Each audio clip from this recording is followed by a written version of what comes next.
making this video as a follow-up from my first video that I did called Open Letter to the Open Medicine Foundation. I want to talk about their response to that video, the Open Medicine Foundation's general researcher response, what's changed briefly in my life since then, and why I'm frustrated with patient and with the researchers' engagement with patients. Yeah,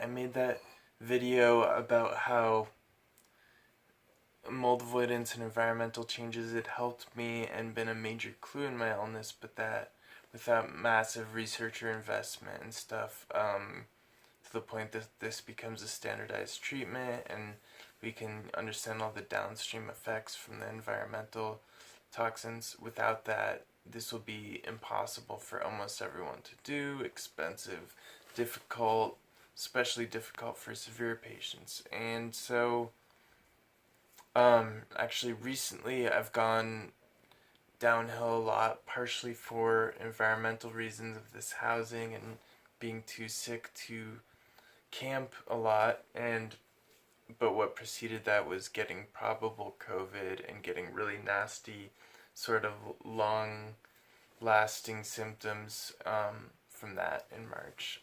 So I'm in, I guess, sort of the most misery I've been in pain. I think it worsened my CCI, which shows you how infections and environment and connective tissue problems are intertwined. Anyway, I'll try and be as concise as possible, even though my brain is fried, and not ramble too much.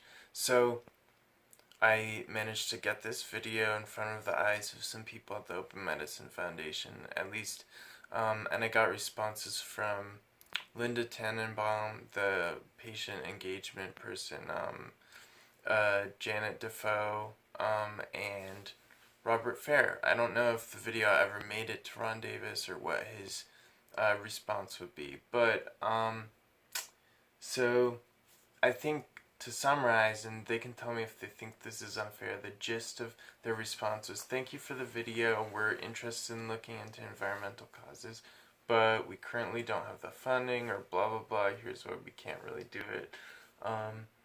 And I feel very disrespected and ignored and condescended to in a lot of ways, and I'll explain why. One of the lines of response to these kinds of patient criticisms, why don't you look into environmental factors, etc., has always been, well, the reason we don't do it is we don't have enough funding, and so you should be directing your ire and anger at the National Institutes of Health and not at the researchers who are on your side. Here's why I don't find that compelling. Many of us already do direct our ire at targets like the NIH, but we are literally too sick to effectively fight. It's an assumption that we don't already do that, or that we have our priorities out of whack. But, you know, when I talk to a researcher, like someone at the Open Medicine Foundation that's nominally on our side, especially people that have some personal connection to sick people, I expect better of you guys than the NIH. I expect that you guys would listen to patients more than the NIH. I expect, you know, people at the NIH to be essentially evil and at the very best just opaque and difficult to engage with bureaucracy, but I don't expect that of the Open Medicine Foundation or other research organizations that have a connection to MCAS.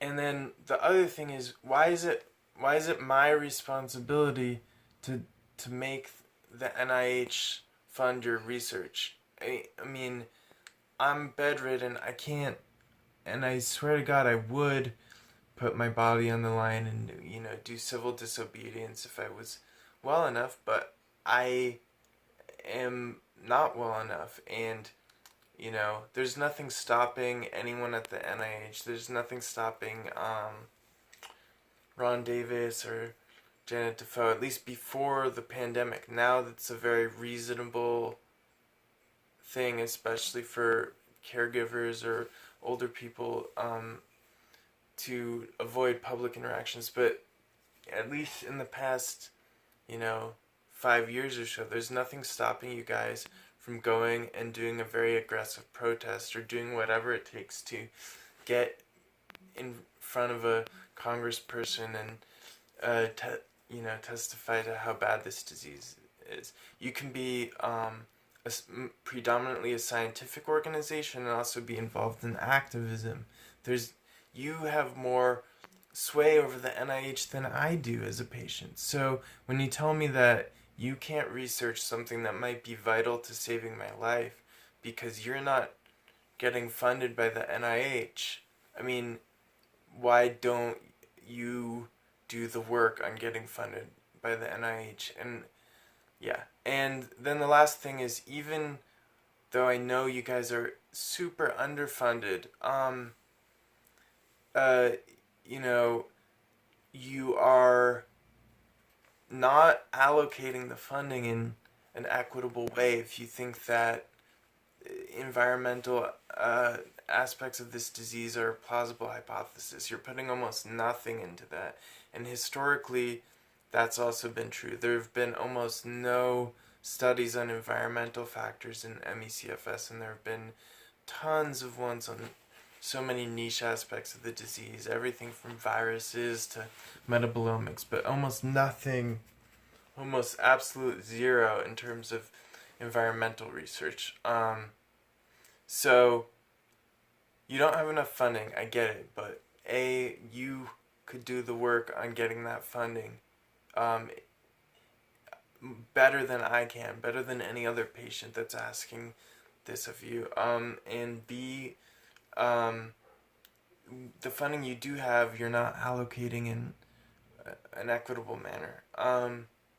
And so I guess I'm just dumbfounded and really upset that, I reach out in a polite way to organizations like this that are supposed to be on our side and can't get any response beyond what's essentially like a form letter that's designed to placate, me.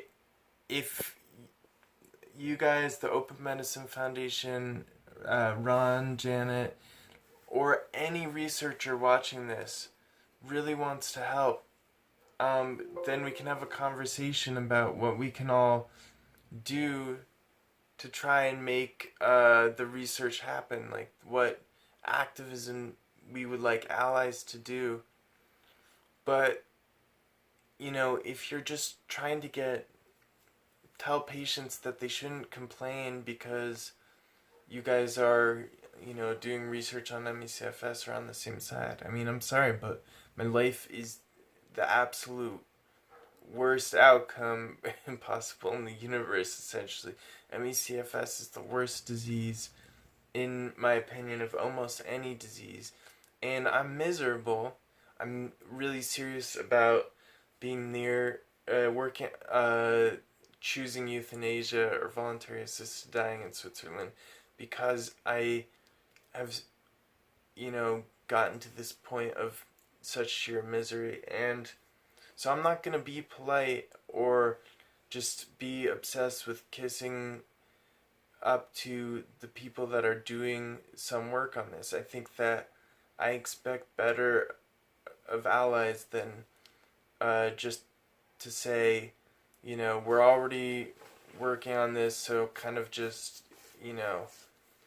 leave us alone and don't criticize us. I don't think that's fair. And again, like I said in my last video, but now I'm feeling a little less able to be polite about it. If you don't do this research on environmental factors and their connection with CCI especially, people are going to die. uh, we have historical examples of ME/CFS patients that didn't just die just because ME/CFS is bad, but also because of their environmental symptoms or inability to get to pristine air and heal with the support of their family or financially. Like, I think that Anne Ortegren had all these horrible MCAS symptoms and that couldn't be alleviated by medication. And she was one of the people with ME/CFS who chose to end their life at Dignitas in Switzerland. Uh, Heather Coleman McGill, more recently and really sadly, was trying to get caregivers and people to take her out to New Mexico so she could heal for essentially the last 3 years. And I don't know how she died, whether it was because of the disease or because of a choice. But either way, I know that it wasn't fair, it wasn't her fault, and it was due to a lack of research into environmental factors, a lack of the kind of institutional support that would follow that. So the last thing I'm going to say is also, I don't think you're really listening to me or hearing me when you reply something like, we want to study mold. I'm talking about effects that might be bigger than just mold, like environmental agents we haven't identified yet, nanoparticles combining with mold, just the general concept of dysbiosis, dysbiosis in the external microbiome, various kinds of pollution we don't understand. So, you know, it's not about just coming up with a mold test and, a binary answer here. It's about seeing that this is such a major complex problem that can't be simplified into like one study or one test, but nevertheless has a ton of anecdotes going for it and delving into that in a really deep way. So yeah, I gotta say I'm really disappointed in the Open Medicine Foundation. I'm disappointed in most ME/CFS researchers for not stepping up here, for not hearing essentially a really desperate plea. And if you want to dialogue, I'm happy to dialogue. If you want to ignore me, I'll keep doing my best to make sure you can't ignore me, to make sure I'm heard.